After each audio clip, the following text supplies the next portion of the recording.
What's going on, everybody? It's Q from Retro Q Gaming, and some really cool, interesting news happened there the other day. This actually came about 1 or 2 days ago, but I just didn't really get around to making the video, despite actually wanting to, until right now. So, the Nintendo Switch Pro Controller, you know, that controller that is basically essential to play the Nintendo Switch, because one, the Joy-Cons are absolutely terrible. They're just Wiimote 2.0s, they're too small, they're absolutely useless, and they don't even have a D-pad. And two, even if you put them into the grip, it's still pretty bad, because at the end of the day, you're still using the Joy-Cons, you're just using them in some sort of really weird, horrible looking, retarded puppy looking grip. So it still defeats the purpose. So you basically need a Pro controller to play the Switch properly and effectively. Now I know someone is going to go, but a 1-2 Switch, and you need them for, yeah, but it's 1-2 Switch, it doesn't count. It's not a real game. Anyway, moving along. So that controller, the Nintendo Switch Pro controller that we mentioned, is now actually compatible properly, supported properly, that is, with Steam on PC. Now, of course, you could use the Nintendo Switch Pro controller on PC before, but it would kind of only, there was two ways of doing it. One, you could just use it as a kind of a regular Bluetooth controller and you didn't have access to all the features and functions. And two, you could mess around with a bunch of DLL files and all this crazy shit, and you could get access to some of them, but it wasn't the best working, not to mention a little bit complex. But now they've actually updated the Steam beta client to actually include Nintendo Switch Pro Controller support. So it actually shows up properly, registers properly, and you get access to almost all of the features. I believe the only feature that you don't have access to is the Amiibo NFC scanner. But you can go in and connect your Pro Controller to your computer and play on Steam properly in many of the supported games, and you can customize the whole controller. You can customize the experience, the gyro, the motion controls. You can add the things like the Steam radial menus and what works where, with who, and what, and when, and why, and what you're pressing. It's really cool. If you've ever looked into the Steam controller, it's essentially almost that kind of principle put onto the Nintendo Switch Pro Controller. Now, why is this important? This is important for several reasons, and all of these I'm going to mention here and now. One, this really highlights the beauty of the openness and freedom of the PC. A long time ago, I made a video I was very frustrated at the time about how many misconceptions there were about the glorious PC Gaming Master Race. Or, no, let me rephrase that. The PC Master Race. Now, a lot of people get the PC Master Race mixed up.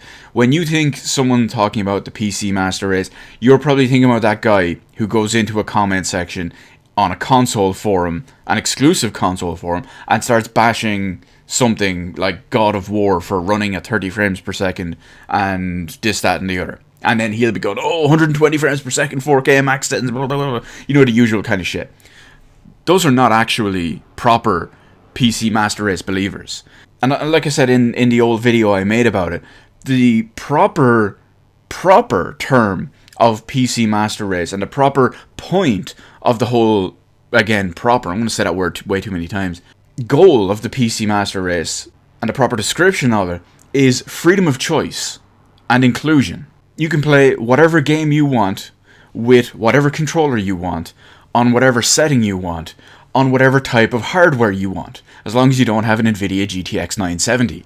But that's the point. It's freedom, and freedom of choice, and the ability to do whatever you want. Whether you want to play with a mouse and keyboard, whether you want to play with a controller, or maybe you want to use a DDR pad just to play Dank Souls, or some Donkey Konga bongos to play Fallout 4 VR. The point is, the freedom to do so is there, and this is adding to all of that freedom. Because, let's face it, the Nintendo Switch Pro controller is actually a pretty solid controller. There is one massive negative, I will say, but that doesn't apply to everyone, and that doesn't apply to every game that these people want to play.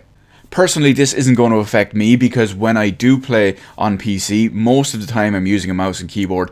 In the few games that I do use a controller with, I use my Xbox One Elite controller. But I've always said that, other than the one glaring issue, that the Nintendo Switch Pro controller is actually the second best controller of all current controllers. That one massive negative I mentioned, by the way, it's no analog triggers. Now again, this is a pretty big and glaring oversight, but it doesn't apply to every game, and it doesn't apply to everyone, because of the games they may play. However, if you do want to play a racing game, it pretty much completely discounts the possibility of using a Nintendo Switch Pro controller. But again, we're going back to the point that this is now available and properly supported and proper to use. And I just think that's fantastic. To give people the choice, the freedom to do whatever they want. There are people out there who actually prefer the Nintendo Switch Pro controller over, say, an Xbox One, or maybe they haven't used an Elite controller, or they don't want to pay for it. It gives them the option to do so. It's pretty good overall, and like I said, it's not going to affect me. And speaking of using basically any type of controller on PC, I need to go dig out my Hori arcade stick, because Street Fighter is releasing in a few weeks, and I'm going to be playing that on PC with my arcade stick, which is actually a Nintendo Switch arcade stick, but works on PC too. Anyway, let me know in the comments section below what you think about the whole inclusion of official support on Steam for the Nintendo Switch Pro controller. What do you think about that whole situation? Would it entice you to use it, or will you stick to a different controller? Maybe you're a DualShock 4 guy for some absolutely unknown reason, because that's a terrible controller in my opinion. But again, some people prefer it, and PC Master Race is all about freedom of choice. Will you be using a Switch Pro controller for anything? Will you be sticking with something like an Xbox One controller? Or will your good old trusty mouse and keyboard still be number one? Anyway guys, let me know all that good stuff in the comments section below. Hit the appropriate button to let me know how I did with the video. And while you're at it, why not hit the subscribe button and even turn on notifications with that little bell? Granted, YouTube probably still won't send you all the video and stream notifications, but hey, at least you can say you tried, right? Anyway, as always, thank you for watching, and I will see you on the rest of the videos in my channel.